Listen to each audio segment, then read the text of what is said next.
Hello and welcome to the Rob Burgess Show. I am of course your host, Rob Burgess. On this, our 12th episode, our guest is Kristin Clifford. Kristin is a Chicago-based comedian who has opened for Cameron Esposito, Todd Barry, and Adam Cayton-Holland. She is a cast member of the prestigious Lincoln Lodge, the nation's longest-running independent stand-up show. She has appeared in the Just for Laughs Festival, Limestone Comedy Festival, Crom Comedy Festival, All Jane Festival, and the Comedy Exposition, and is regularly booked at clubs and shows throughout the Midwest.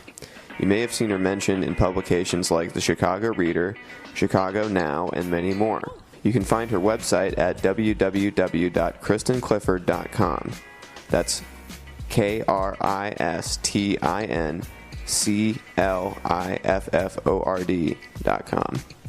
You can follow her on Twitter at Kristin Cliff. As I now have an Amazon Associates account, I'll be posting links to Amazon on the homepage, www.therobburgessshow.com.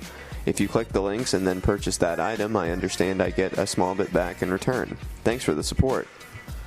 Help the show reach an even wider audience by rating, reviewing, and subscribing to the podcast on iTunes at tinyurl.com/The Rob Burgess Show. You can also find The Rob Burgess Show on Stitcher at www.stitcher.com/podcast/the-Rob-Burgess-Show. Google Play Music at tinyurl.com/The Rob Burgess Show Google Play. TuneIn at tinyurl.com/The Rob Burgess Show TuneIn. YouTube at tinyurl.com/The Rob Burgess Show YouTube. You can also subscribe directly to the RSS feed at tinyurl.com/The Rob Burgess Show RSS. If you're an Android user, visit subscribeonandroid.com/tinyurl.com/The Rob Burgess Show RSS. You can find out more about me by visiting my website, www.thisburgess.com. Follow on Twitter at Rob Burgess Show. Like the page on Facebook at The Rob Burgess Show. Follow on SoundCloud at soundcloud.com/the-Rob-Burgess-Show. The email for the show is therobburgessshow@gmail.com. And now on to the show.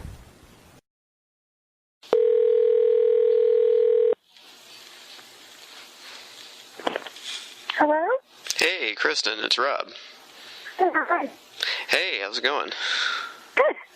Good. Good. I'm so sorry for being late. I had a whole situation with the Redbox movie because when I went to check out with Zoolander 2, it said I could get a movie for $1 off, and I was like, okay, I wasn't really planning on it, but I'll get Ant-Man, and then I only got Ant-Man, and I forgot that I ordered 2 movies, and I just left. So I had to call the grocery store and see if they had recovered a lost Redbox, and then I hope it just resorbed it, because, anyway, so... Yeah. I don't know how those things work exactly, but anyway, it was a whole thing. I never got one from the Redbox, but yeah, that's okay. But anyway, thank you so much for being on the podcast. I really appreciate it. No problem. Cool. Well, just before we say anything else, just tell people who you are. Oh, sure. I am a comedian, currently living in Chicago. Been to the Limestone Comedy Festival and the Comedy Attic before. Okay. Yeah, definitely. And I saw you, was it 1 year ago, or it was 2 years ago, wasn't it? At 2014, right? Mm-hmm. Okay. Yeah, you played the Back Doors where I saw you. Yeah. And yeah, you were hilarious. I wrote about you in the column. I wrote about the festival, and it was a really good time. That's what's fun about that kind of festival to me, is that you go and you see people that you don't know, and then you get to know them. And a lot of my favorite comics have come from just going because I was like, let's give it a shot, so. Yeah, festivals are great that way. You can see, just comedians from every city. Mm-hmm. But, yeah, you told a pretty hilarious bit about, watching Law and Order in a dating scenario. That was pretty amusing. That stuck out to me. But but yeah, so Tell us a little bit about how you got into comedy. Like, how old were you? What made you want to start?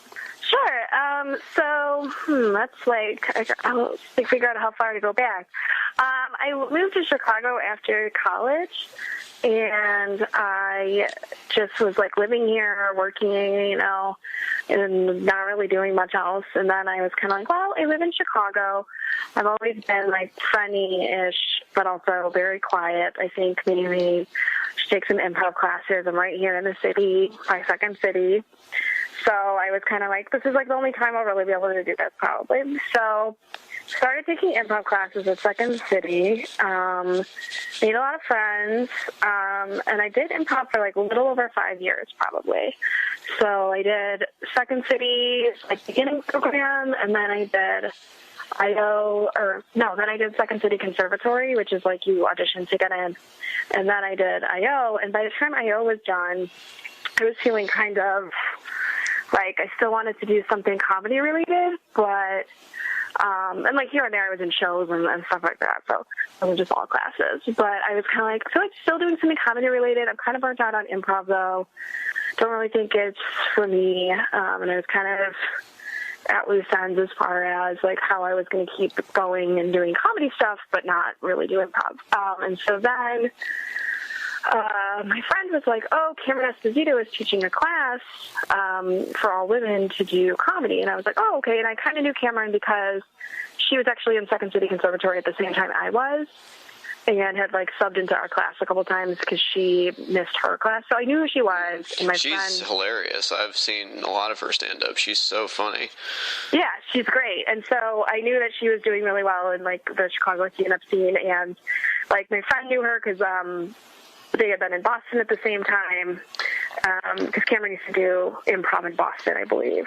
But so anyways, long story longer, I was like, okay, like stand-up sounds great. I will take this class, which was through the Lincoln Lodge, because Cameron was a cast member at the time. So I took that class, and it was great. And like, it was really just like a sort of because a lot of people are like, you can't learn stand-up from a class, which that's really not really what it was, but it was more just like getting you comfortable and, sort of teaching you joke structure, and then, giving you, like Cameron would give us great feedback about like different jokes, and also sort of like advice about like being a beginning stand-up, like here's how you should like, what you should expect from open mics, and here's how you should go about trying to get on a showcase and stuff like that. So super awesome. And, it was great.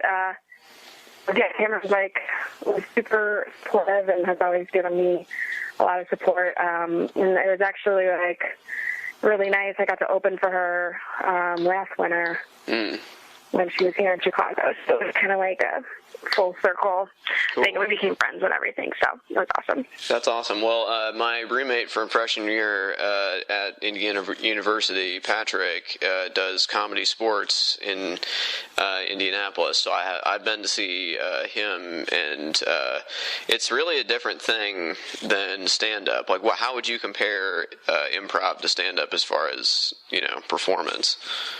Sure, and comedy sports especially is different because they do more like games and stuff. Mm-hmm. Improv,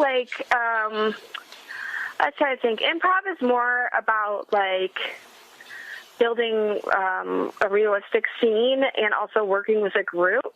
Mm-hmm. There's more acting involved in being a good improviser, I think. Like, to be really good. Like, the people who are really the best at it are people who just are great actors, because it's not necessarily the same. Like with a stand-up bit, you're trying to make people laugh and you know where the punchline's coming. With improv, you're just kind of trying to be, the best improv, I think, other people might differ, you're not trying to do a bit, you're not trying deliberately to be funny, but like funny things just happen, because you're playing such a realistic scene. Well, I think it's a truism, but it's definitely, cliche for a reason that, the funniest people are people that don't know they're funny. So just kind of going into a scene and totally committing to it, that really like sells the joke more than somebody's like, hey, get a load of what I'm doing, wink, wink. It's like I really respect more when people just totally commit themselves to what what's happening in the moment. And I think that's an important thing in a lot of ways for producing art. You just have to be very in the moment and not second guess what's happening. So I think that's a really interesting part of improv, like, yes and or whatever. Exactly. It's like, like teachers would always say, like, go in with an eight, like, because part of the thing is you just have to yes and your partner, like, you just fun and go into the scene, like, with no agenda. But you can't have something in your back pocket, like, whatever happens, my character, like, loves Justin Bieber.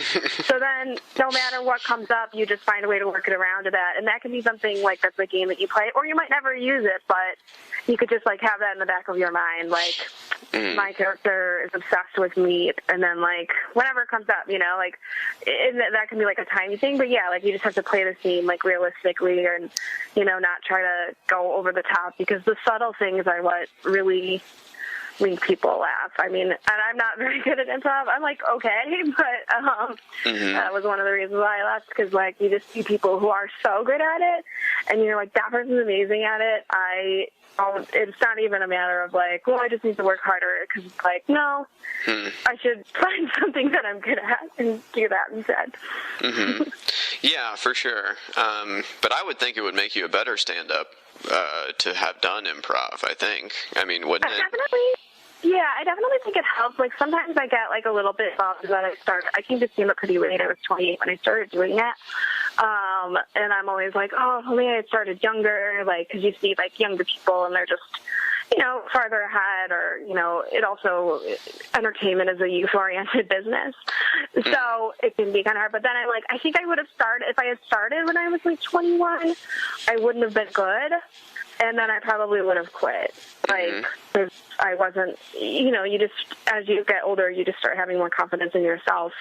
And also, after having done improv for 5 years, I had been a part of a lot of bad improv shows and a lot of sketches that weren't great and stuff. So, you get used to, like, even the best improv team can have a bad show. So I'm not, like, shitting on anyone I was doing shows with. Like, you failed a lot, so you're used to what that feels like.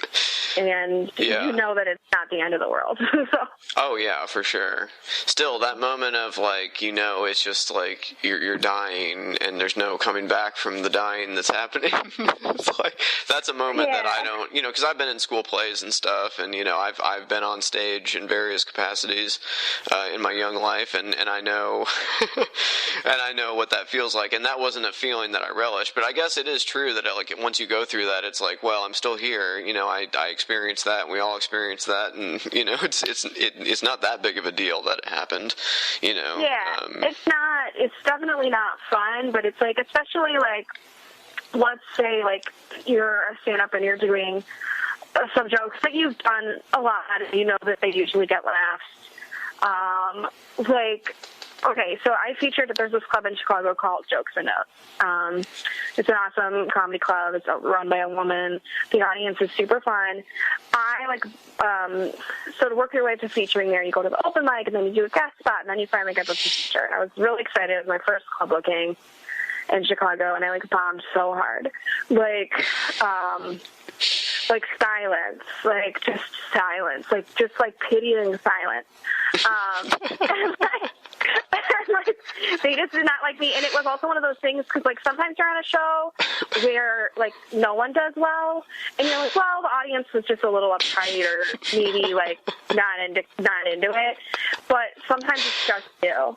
And that time it was just me, for sure. Like, everyone else crushed it. The audience was like, okay, maybe, like, I don't know, get a job somewhere else. But so, like, it was awful. My friend Erica Clark, who is a comedian here in Chicago, was there with me, like, just to, like, be my friend or whatever. And, like, I was, like, so devastated, because I was like, oh my God, like, that was the worst, like, just total, like, just the worst set ever.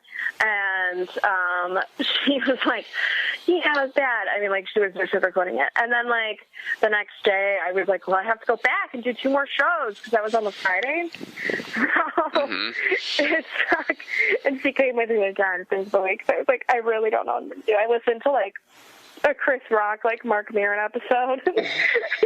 It was actually really helpful because he was like talking about making his second special, and he was just like, yeah, I don't think I'm ever gonna like, or he basically was talking about like how he still loves his first special, and he didn't think any subsequent specials were as good, and I was like, I kind of get what he's talking about because you put so much into the first one and then you like usually do the second one faster. Well, I mean, yeah, exactly. You have your whole life to plan for the first thing you do, and then you only have from the time the first thing is over until it's time to put the second thing out to make the second thing. You know what I mean? Like, it's like you have that built-in pressure to, and also especially if your first thing was like his thing, you know, groundbreaking and successful right off the bat.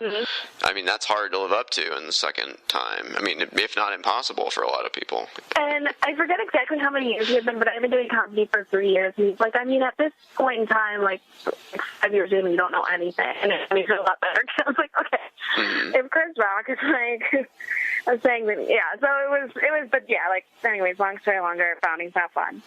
Yeah, but I mean, you go through it and that's cool, but like, here's one thing I've always been very scared of as, you know, somebody who's been interested in trying stand-up comedy maybe one day, but I'm so terrified of hecklers. Maybe it's because I've been a teacher, you know, and maybe that influences me, because let me tell you, a room full of fifth graders, especially the boys, just hecklers. Yeah, I could not be a teacher. No, the idea that you would put yourself in a situation of adding alcohol and people feeling like they have a license to act out, you know, and adults that are big. I'm not a large person either. You know, I'm not a large man, so I can't really command myself on, you know, it's like, I can't use my body to impose, you know, upon people. So even fifth graders, as it turned out. Yeah. So, you know, that's, how do you deal with hecklers, I guess, would be my question. I will say hecklers are a lot more rare than I think people think they are. I've been doing comedy stand-up for like 6 years. I've probably done, you know, hundreds of shows. I've probably gotten seriously heckled 0 times. I've had people yelling out stuff that's disruptive maybe 3 times. Like, so it's really not that as bad as you think. And I mean, like, it is, yeah, I mean, it's upsetting, but, like, basically, like, the way that you can deal with it is either just to, you know, I'm trying to think of what I've said in the past. Like, usually I'll just be like, oh, my God, we'll talk after the show, or, like, I got it, you're really excited. But, like, I think the last time I had people, like, talking in the front row, they weren't even heckling, they were just talking at a level, like, that everyone could hear, and it was annoying. And I was just like, hey, I know you guys have something important to talk about, but I have a microphone, and I worked on what I'm going to say. So you just kind of, like, you know, you can say something to, like, effectively shut people down. Some people really embrace it. My stage persona is a little bit more not really built for that. Because part of the problem that I have, too, is if you're, like, too mean, people get upset, like, with you then. So you have to, like, walk that fine line of, like, not being, unless, like, I mean, some people can get away with it. It depends on. Yeah, but there is few things more satisfying as an audience member that behaves themselves than to see somebody, especially somebody that judges people a lot, like me. I judge people constantly in these situations because I would never imagine, like, just yelling something at someone who is trying to, like, do a set. You know what I mean? Like, it wouldn't even occur to me, like, to, like, and I think those things, people think they're helping or something, like they think they're, like, encouraging the show, but it's really, it's totally disruptive. And, you know, like you said, the person who's on stage has worked out what they're going to say. So yeah, I don't appreciate it at all as another audience member. You know what I mean? Yeah, I don't think most audience members do. And, like, usually the person is either, like, drunk and they just don't realize how loud they are, or they're, like, you know, alcohol definitely plays a factor. I think in almost all the cases, like, they're either drunk and they don't know that they're being loud, or they think that they're being funny, or, like, they just have no filter because they're, you know, a little tipsy or whatever. Sure. So, like, usually, like, and oftentimes, like, they're, like, I've rarely seen, like, a group where they actually want the person to keep doing it. Usually their friends are like, stop it. Like, so their friends are, like, embarrassed for them. Yeah, they just are like, oh, they don't want the attention. And, like, I've been, like, and usually, like, most also, if you're working in a room that's good. Like, the person in charge of running the room is going to handle it.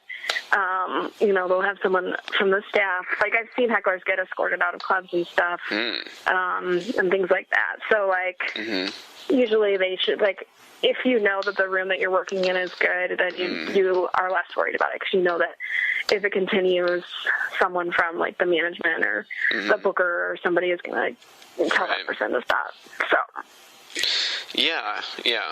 Well, that's fair enough. I mean, like, I'm pretty good at brushing off online hecklers. That doesn't matter to me. Like, if an egg on Twitter says something, who cares? I don't even know who this person is. They don't even know who they are, probably. Like, but like, a person face to face is so mortifying to me, because I don't like conflict at all. So.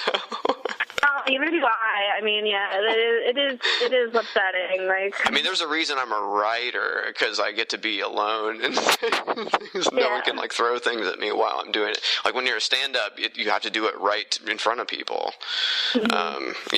So I guess there is something romantic about the idea of doing it on stage. Like, it's like, wow, it's like, even if you're writing, you're doing it kind of people cannot have their picture in the thing that they write a lot of the times. They could walk down the street and you wouldn't know who they are. If a stand-up or somebody that does something on stage has to stand up in front of everybody. So I guess it's just, like you said, a confidence thing. And,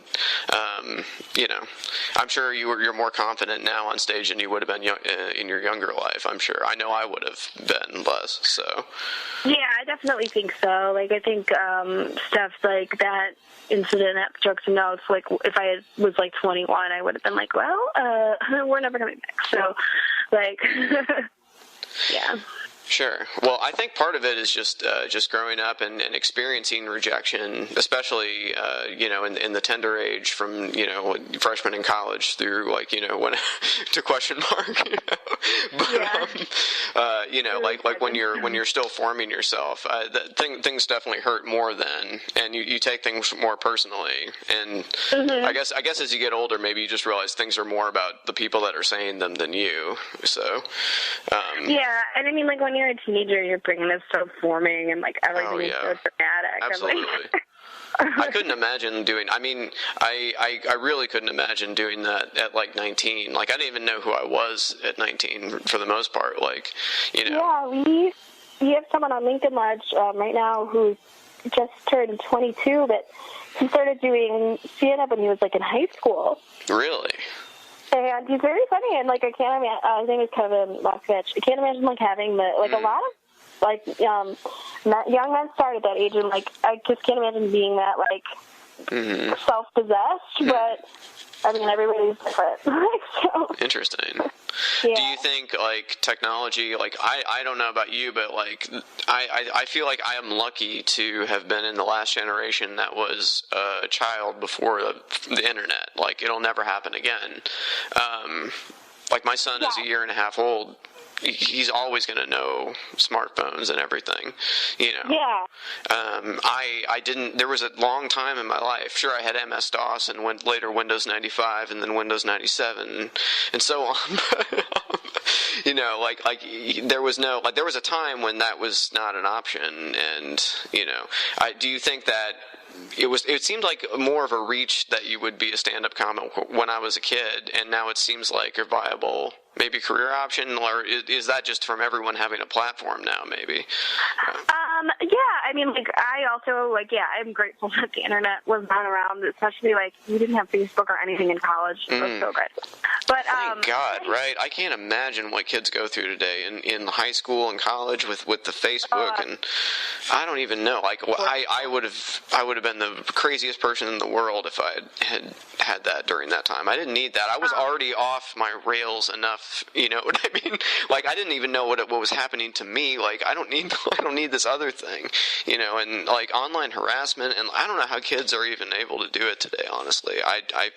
Ugh. No, because you have no safe place. Like, if you were bullied in school, like, at least you could go home and, like, your family was hopefully nice to you. Now, now it's like you come home and you're just getting, I don't even know, Facebook messages and stuff. Mm-hmm. But yeah, I think like the ability for people to see all kinds of comedy. I mean, like there's so many ways now for everybody to consume comedy. Like not only specials on Netflix, Hulu, CISO, HBO, and everything. And then there's also just YouTube. Like if you're a comedy fan, you can go and like look at Comedy Central videos, or you can go and look at like just like I don't know, if you even search comedy, you can put a comedian that you like in Spotify or Pandora, and then it'll give you other comics that are like that comedy. So yeah, for sure. I mean, I think that people see that, and I mean, like, there's also like a whole other weird like subgenres of comedy. Like, there's Vine stars, like, who are millionaires because they're popular on Vine, which I like can't even believe people still use. But like that is like it seems like it was like a flash in the pan, but I'm like, I guess the teens are using it. I don't know.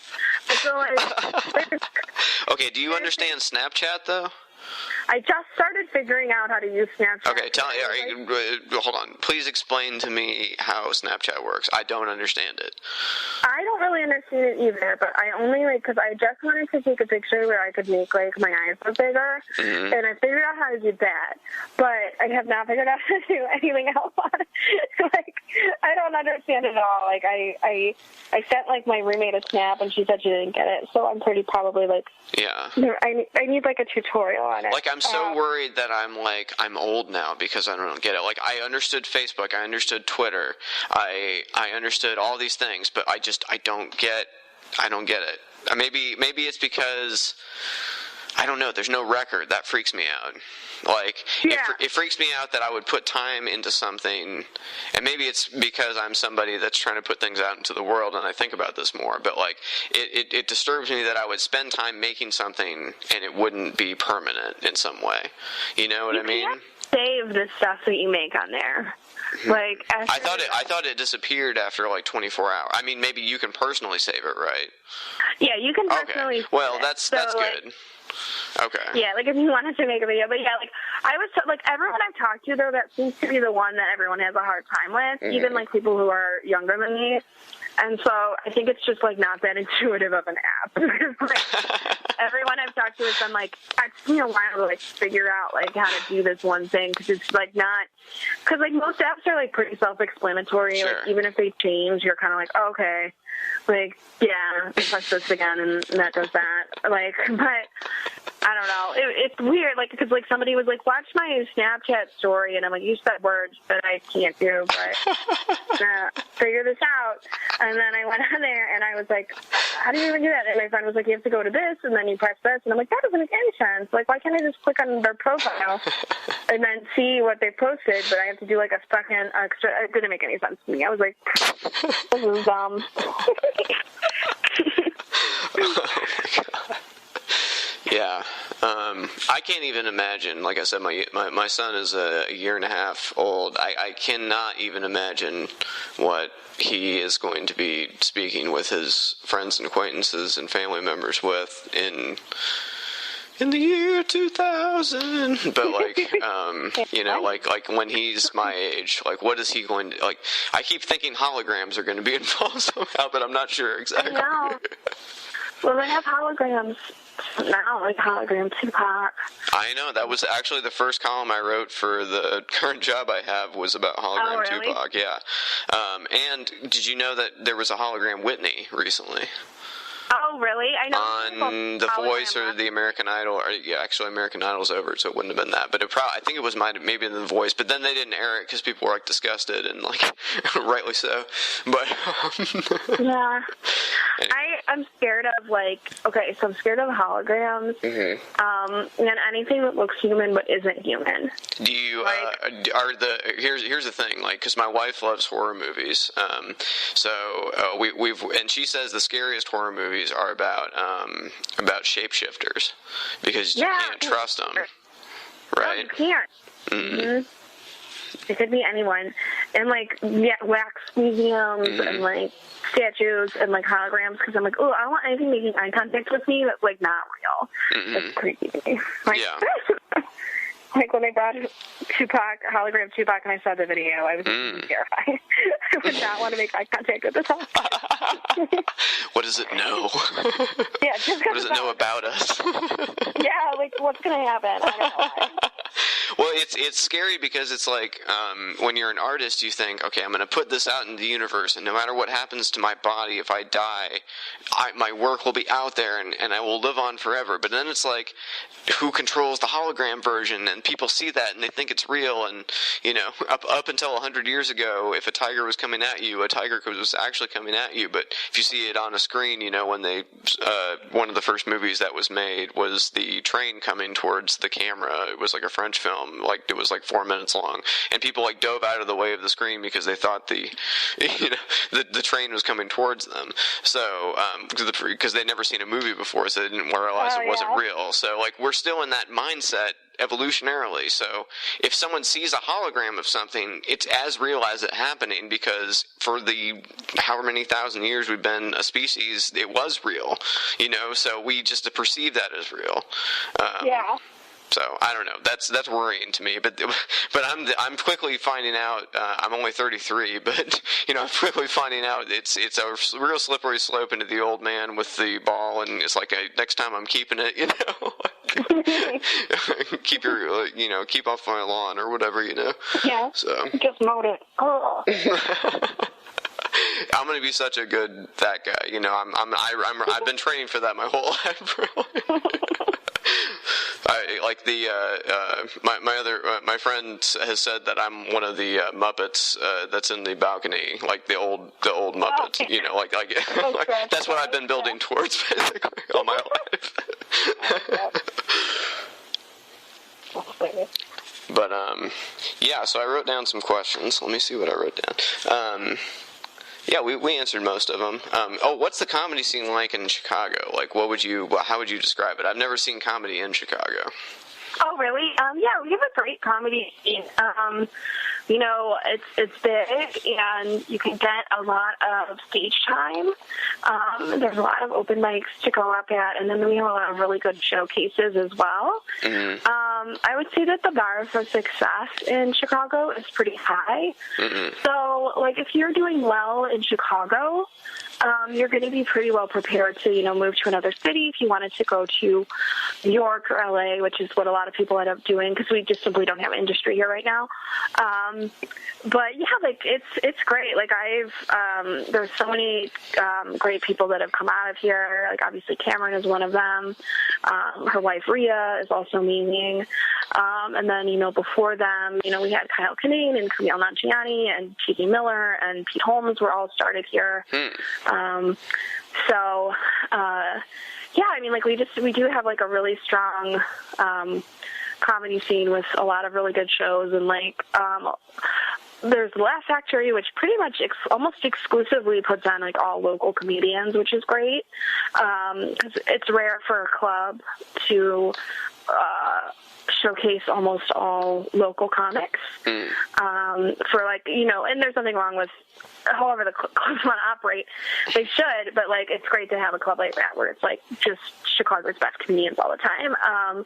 Because like, you know, on the flip side, there's other clubs where they just have touring headliners, which is also great because sometimes it gives up local people opportunities to work for, you know, someone who's a touring headliner, which is also a nice opportunity. But yeah, like most of the shows here are like showcase style. So, you know, everyone's doing 8 to 10 minutes, and then maybe someone's doing about 15 at the end. So, yeah, it's like, I really love it here. I'm glad I started here. Just happened to be from here. Mm-hmm. But, well, lucky you. That's a great city. Yeah. So that was nice because a lot of people end up actually move here to do either stand-up or improv. So I was just kind of lucky in that I'm from here.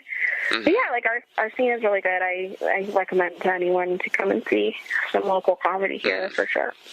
Well, I only asked that because I know that you're moving to Los Angeles. I saw on Facebook later this year. And you know, I interviewed Matt Alano Martin from, you know, the from Bloomington, and he was saying that, you know, I was kind of like, have you ever been tempted to leave? And he's like, yeah, but I mean, I know I like it where I'm at. I like living in the place I'm at, and you can kind of do this from anywhere and get seen now with technology or whatever, which makes sense to me. But I also understand the impulse to, you know, I've lived in California myself, so I understand. So, yeah. I also want to try to do some writing for TV, which is not necessarily something you can do from Chicago. Well, I mean, you have to like be able to take like meetings with people, right? Yeah, and take meetings. It also depends on like what your goals are, because like I don't really get booked in a lot of clubs at this point. It takes like a special kind of club to like, because I'm just not like, I'm a very low energy comic. So that doesn't work for a lot of clubs. And I'm not like putting myself down. Just saying. No. I want to say that's part of what I liked about your act, is that you had to like kind of sit there and like really listen to what you were saying to get it. And those are the funniest people to me. The people that like leave, you know, they're just going to leave little gems here and there, and you can pick them up as you get them. You know what I mean? As opposed to people that, you know, come at you like, you know what I mean? Like I like that. You know, just they're going to drop something here, they're going to drop something there. Oh, okay, I get that. I like that much more than people that, you know, ram it down your throat, you know, oversell it. Yeah. You know what I mean? So, like, I've come to the conclusion, too, like, for someone like me, if I'm going to be booked in clubs where I can make my living doing that, I'm going to need to have something else under my belt first. Because, like, there's some people that'll just get booked in the clubs because the club owner sees them and they're like, okay, you're, like, the type of energy that I'm looking for my club, which tends to be a little bit more boisterous or whatever it is. And then there's other people where they're like, oh, you're on Comedy Central, so you can do my club, you know? And there's nothing wrong with, like, either of those viewpoints. And I personally am doing the kind of comedy that I want to do. It's just that, like, I think, like, Comedy Attic is a fantastic club, and I think that, like, it's one of the reasons that I think I was able to work there is because Jared's younger and he's a little bit more tuned into, like, comedy now and not as old school. Well, that's part of what Matt and I talked about, was that, you know, they've cultivated a really like good comedy scene there because they've like picked really good comedians to like work there because they are people that like comedy, you know. Yeah. So like Jared's a big comedy nerd for sure. Yeah, exactly. But that's the person you want programming the talent or whatever. You know what I mean? Yeah. You want somebody that really likes it. I mean, because if somebody's not into it, they're gonna make, you know, you maybe just sell a lot of tickets or whatever. You know what I mean? Like they'll put something on because they think it'll make them money, and that's the quickest way to kill something is to not actually do it because it's good. It's just to be, you know what I mean? So. No, I always look at the calendar for our Comedy Attic, and it's always just like so many great. Oh yeah. Great comics, and also like great features. Like there's just like I'm always like, man, like this is a good comedy club. Yeah, for sure. Yeah, so it's funny.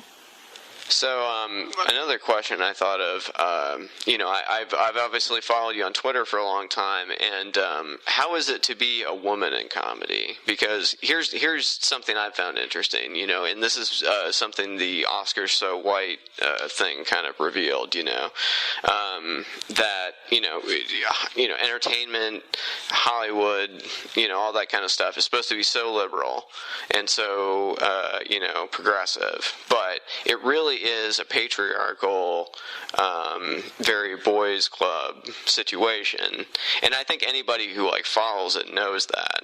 And I can say that as a man because like I enjoy comedy, but I get that, you know, it's a very there's a real masculinity overload in some ways, and it has to be harder to be a woman in comedy, I think, because there is a perception that women aren't funny. Like some people will say that. People will say women aren't funny, and I know that's not true, of course, because I can think of many funny women. The funniest person in the world is Maria Bamford, by the way. Like, I get that is obviously not true, but there are people that say that. Sure.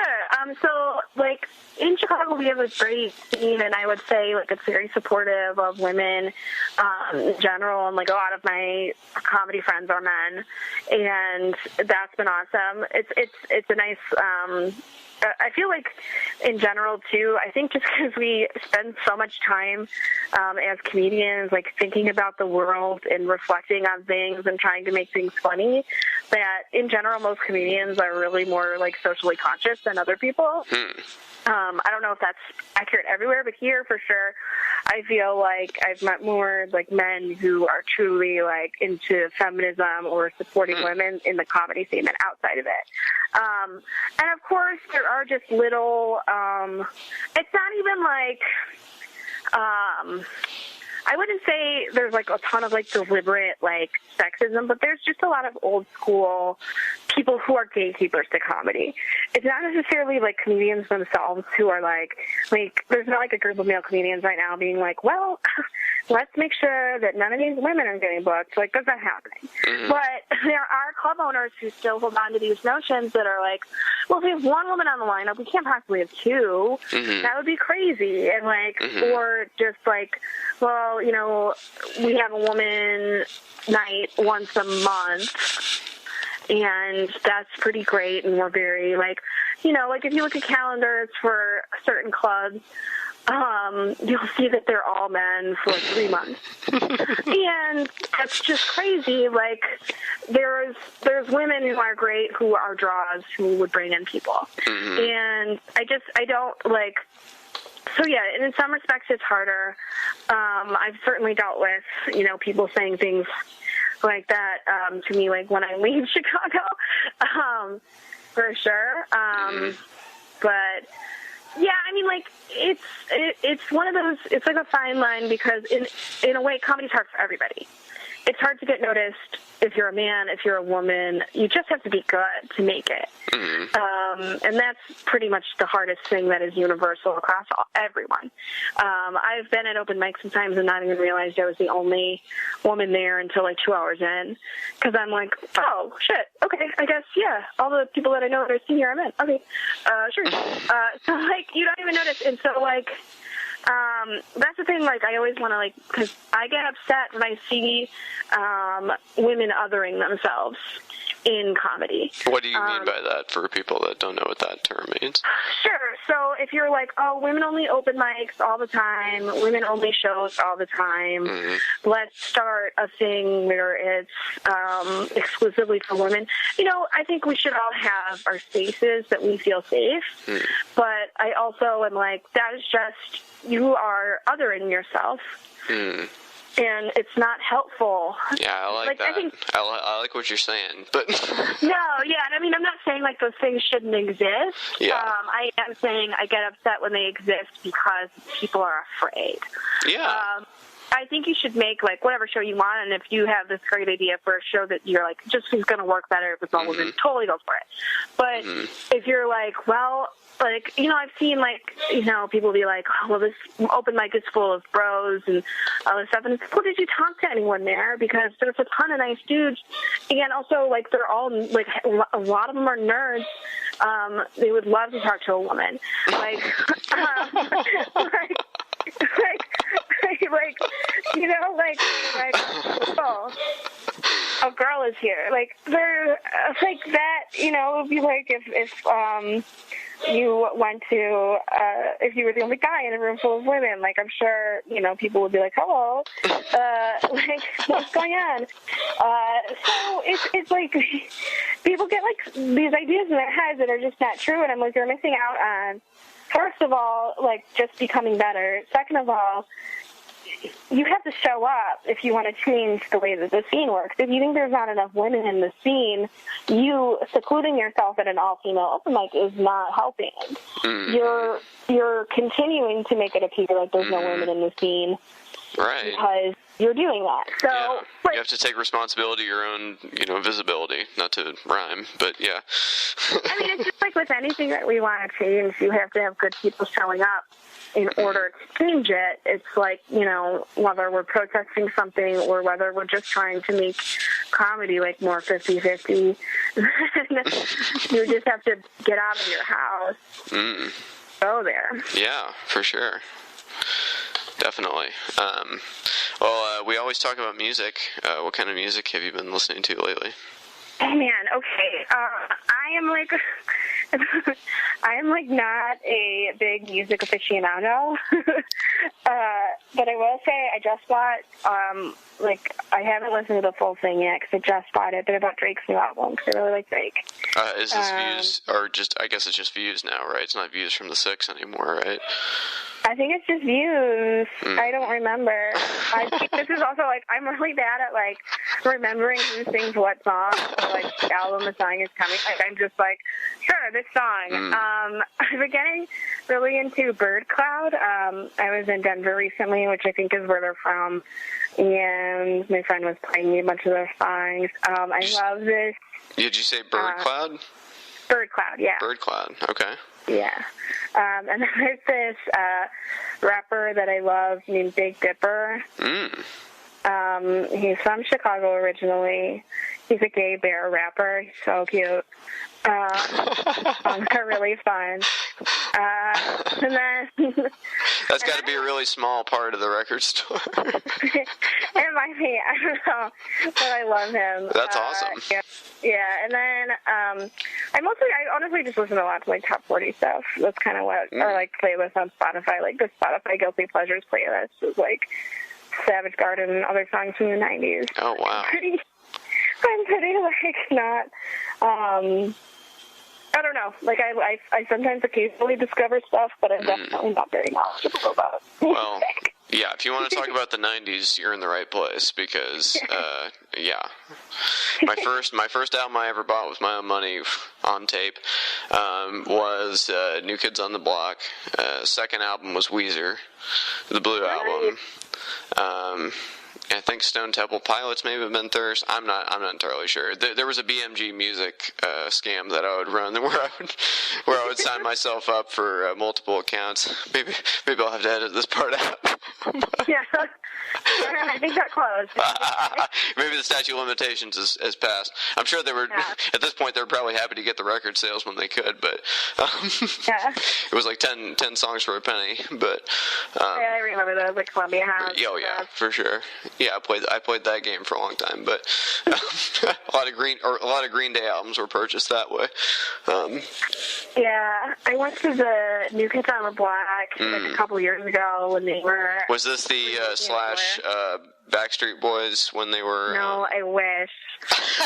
It was just regular New Kids. All right, who was your favorite New Kid and who was your favorite Backstreet Boy?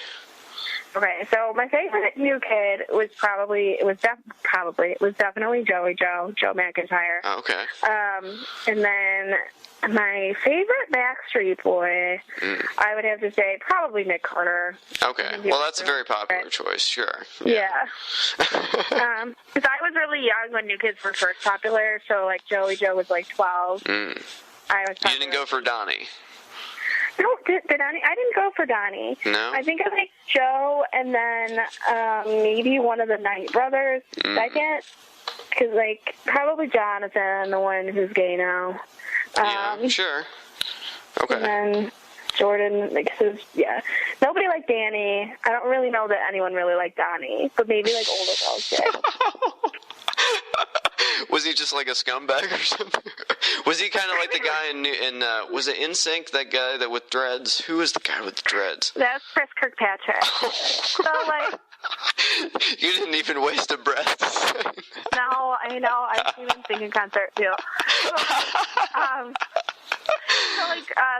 The New Kids, because I was looking at, because I saw a picture of One Direction, and I was oh, they figured it out, because New Kids was a boy band before they figured out everyone in the boy band has to be cute. Not everyone was cute in New Kids. like just regular looking dudes in there who were not attractive. And I mean, they're, you know, no offense, but like, you know, now like you see One Direction, you're like, oh yeah, they're all cute. Like they figured that out. They're like, you can't just have two cute ones. Because like back in the 90s, it was like sync where it was like there was like three cute ones and then one weird looking guy and then Joey Fatone, and then. How did Joey Fatone make the callback? Is my question. Joey Fatone has a beautiful voice, actually. Oh, well, that was, you know, sure, okay, yeah, I understand. So somebody in the group actually has to be able to sing, I guess. Yeah, he has, like, a beautiful singing voice. I mean, like, he was cute, but not in a boy band way, you know what I mean? Oh, like, he didn't really fit in with them. Yeah. And then Backstreet Boys, it was, like, two of them, like, Nick Carter, and then... Yeah, they had their weird-looking one who was like Howie, I think. Howie and AJ kind of switched it up, being the weird-looking one. But, like, yeah, and then they figured out by the 2000s that they could just find 5 attractive dudes and put them all together. It doesn't matter if they can sing or not. Well, oh, that's funny because my other roommate from college, Jonathan, teaches English in South Korea, and we've done a couple episodes, and he gives us an update on K-pop. K-pop is so fascinating. It is, really. It really is. The number of people that are in these groups it baffles the mind. Like, he was telling me about a Japanese, this is not K-pop, but he was telling me about a Japanese boy and girl band. Idols. Yeah, they have 1,000 members or something. 47. It's like the polyphonic spree of boy and girl bands. It's crazy. But yeah, they basically engineer these people in a laboratory, and you know, it's crazy, you know. But yeah, it's a fascinating genre of music. So yeah, I was just reading an article about, I think it was in Japan, about one of those idols getting like stabbed by someone because she refused a gift. Like, when he brought her, she didn't know him, and he, like, I don't even know. It sounded crazy, but then they were explaining, like, she's an idol in this one band where there's, like, probably the same one where there's, like, 50 people, and, like, I was like, what is happening? This is all crazy. Yeah, he was telling me one of the people in the Japanese group cheated on their boyfriend, so she like shaved her head in public to show her sorrow. I saw that too. Okay, he was telling me about that. Yes. Yeah, because she, like, to shame herself, like, they're not supposed to exactly, or something. And that's how you show penitence or whatever in that culture. So yeah, I guess, but I was like, why can't they have boyfriends? Because, like, I don't know. I think it's like the thing I compared it to was in the 90s when the WB had those like morality clauses in their contracts where the actors that were on the WB programs couldn't show their navel in like a Teen Vogue or whatever. You know, and like Jennifer Beals, who's married to Justin Timberlake. Jessica Biel. Jessica Biel. Yeah, exactly. She was on Seventh Heaven, and then she couldn't be on Seventh Heaven anymore because she was in a photo shoot for Maxim or something. Because all the people that were playing teenagers on their shows were always like 29 or whatever. 25. Yeah, exactly. Because they didn't want to deal with the child labor laws. So it's like, of course, you're going to get the like 25-year-old to play the high school student. Like a young looking But anyway, she had a child on the show. Her character did, but they like phoned it in, and like the dad that later turned out to be a child molester, of course. Right, Jessica Biel should stop the show forever for being in Maxim, but yeah, exactly. Pedophiles are totally cool. Yeah, how ironic that she was like kicked off, and now she's like married to Justin Timberlake, and that guy's like, been ostracized or whatever. Yeah, he's like in prison, hopefully. Yeah, exactly. Yeah, she's like, oh, things are hard when you're married to Jay. Exactly. Yeah, they're, what was they talking about? Oh, I mean, it kind of reminds me of Menudo. Oh, we were just talking about Menudo last episode, or 2 episodes ago, yeah. When you got too old, you were just like out of Menudo. Well, as soon as you could shave was the thing. As soon as you had stubble, you were out. Yeah. That's where Ricky Martin started. Ricky Martin was in the Menudo. I mean, it would be like just an ever-changing cast of characters. Like, That's how you keep it relevant to the current generations. Because, I mean, you and I remember Backstreet NSYNC, but they got old, of course, as we all do. Oh, yeah, they didn't feel like doing it anymore. Yeah, exactly. They never produced, like, a new NSYNC, but you know, Menudo, I think, was around for, like, 30 years, you know, and there weren't like, 50-year-olds in the band or whatever, so.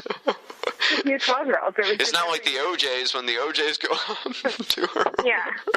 It's actually the same. It's just still Menudo. But it is interesting that New Kids on the Block, you know, they're going on tour and Backstreet's going on tour. I think what would break the bank is if Destiny's Child went on tour. I think that Michelle and Kelly would agree with you. Yeah, I notice you're not saying one particular name. I don't know if Beyonce would have time. I think that she's got some lemonade to drink. Waiting for that call to come in. I mean, I'm sure. Hey, Joey Fatone was waiting for that call to come too. Joey Fatone's on Broadway. What? Why do I know so much about Joey Fatone? Hold on, back up. You said Joey Fatone's on Broadway? I'm almost positive. I think he was definitely in at least one Broadway production. No, it was like something good. I don't know. I can't look it up right now. But I swear he was on Broadway, and then something else. Because he actually does have a really nice voice. Like, I don't know. I'm sensing a certain defensiveness in your Joey Fatone title. Hang on, let me check. Hey, Joey, what Broadway show are you on? He's here. This whole podcast has just been getting the word out there that Joey Fatone is the most attractive member of NSYNC. Oh my God! Wow. That was JC. Wow. That would be funny though. You look me up on Wikipedia and it's like married to Joey Fatone. Biggie's married already. Jokes and bits. Well, is there anything else you wanted to talk about that I didn't get to? I don't even know where I wanted to go anymore. We ended up talking about Joey Fatone a lot more than I expected to. Well, that's how all my interviews go. So, no, I don't think I really have anything. I mean, like, if people want to find me, I have my website, KristinClifford.com, that I need to update. But I bought multiple spellings, so don't worry about how to spell it. And then Twitter, I will be in Denver in August doing some shows. Otherwise, probably mostly in Chicago until I move to LA in October. Okay.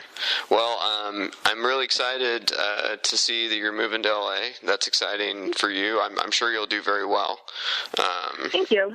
I don't have any reason to think that, you know, I think people that made it are no smarter than you and I. I don't think they've got any more skills than we have, right? There's just skills and some luck and Sure, exactly. So. Well, cool. We'll see.